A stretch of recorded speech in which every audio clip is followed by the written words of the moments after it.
Estamos en la segunda parte de la entrevista con la doctora Ana Gmay, profesora adjunta de la Cátedra de Geriatría, aquí en el Hospital de Clínicas. Estamos hablando con ella, conversando con ella de los temas de los trastornos cognitivos de la tercera edad. Y decíamos, doctora, en la primera parte, que de alguna manera es muy importante llegar a un correcto diagnóstico de estos trastornos porque son muy frecuentes en esta tercera edad. Le preguntábamos hoy también cómo podíamos ayudar a partir de ese diagnóstico al anciano a mejorar. Pero cuando nos enfrentamos a un trastorno, por ejemplo, como el Alzheimer, donde ya hay elementos bastante importantes de Alzheimer, ¿qué cosas podemos hacer con el paciente o con su entorno o con los familiares o con los cuidadores para lograr de alguna manera que este anciano viva con la mejor calidad de vida posible?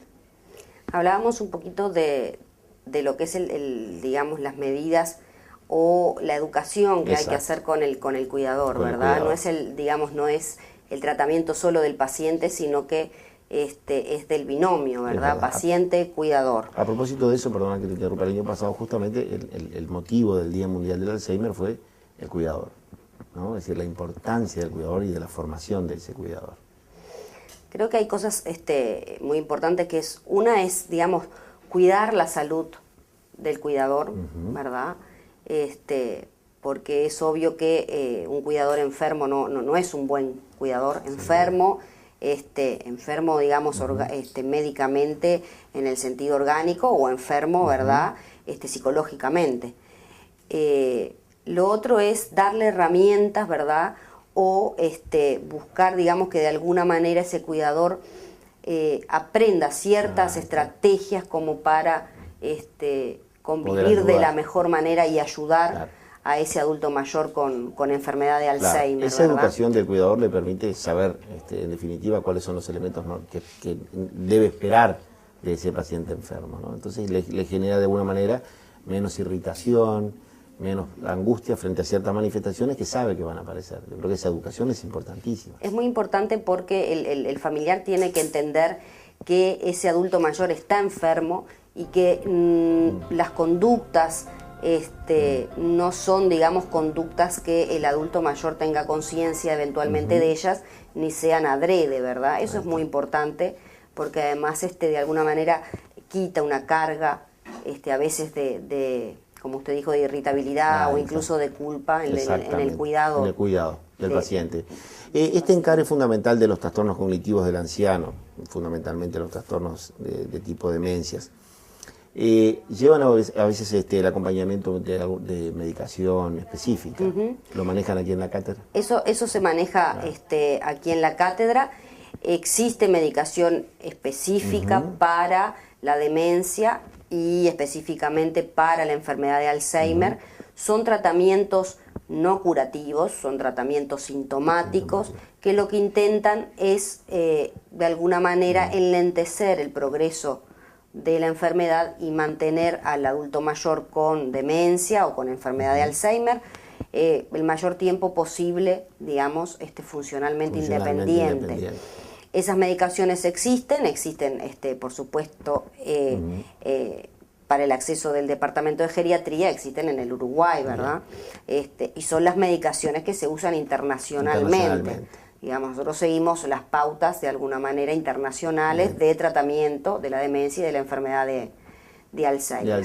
Son tratamientos sintomáticos, pero que tienen su indicación y creo que si, digamos, se hace el diagnóstico de enfermedad de Alzheimer, hay que discutir esa medicación con la familia y hay que, de alguna manera, decidir la indicación que tienen en ese momento. Pero ustedes perfectamente la prescriben a partir del diagnóstico, sí, sin necesidad de evaluar con otro especialista. Ya está hecho el diagnóstico, se prescribe el medicamento. Ana, hay un tema muy importante que siempre lo quise preguntar y creo que contigo quizás pueda ser un interlocutor más que adecuado. Nos está pasando en la clínica general y nos está pasando cuando nos ponemos a conversar los médicos, la alta tasa de consumo de psicofármacos de nuestros adultos mayores en distintas áreas. ¿Cómo reciben ustedes este tema? ¿Cómo lo están manejando? ¿Se le da también aquí? ¿Eso es así cuando ustedes reciben a los distintos pacientes que vienen por distintos motivos? Eso es es también así en personas mayores, ¿verdad? Nosotros recibimos pacientes derivados de la atención primaria, ¿verdad? O pacientes que concurren solos a geriatría, y es, digamos, parte de una problemática más global, ¿verdad? De la población general que consume psicofármacos, fundamentalmente benzodiazepinas. Exacto, pero digo, la pregunta es, ¿estamos con el lápiz fácil los médicos? ¿Estamos como no pensando mucho antes de recetar? Es decir, no estamos utilizando la receta del psicofármaco como una salida a un estudio más específico del paciente y salir con una receta controlada como si eso fuera una solución. ¿Puede estar pasándonos eso? No te digo en la cátedra, donde ustedes estudian muy profundamente los pacientes, pero hablamos de la medicina en general, de esos pacientes que te llegan de una policlínica barrial, de un determinado lugar. Yo no me animaría a decir tanto, pero digamos, porque no creo que sea un fenómeno de una sola explicación. Sí, verdad, comparto. Creo que tiene varios componentes en donde eso hace, digamos, que el muy fácil acceso de los médicos y a veces el reclamo de los pacientes, el uso muy importante de benzodiazepinas. En la persona mayor tiene ciertas problemáticas porque, ¿verdad?, la forma como el adulto mayor procesa la medicación es distinta.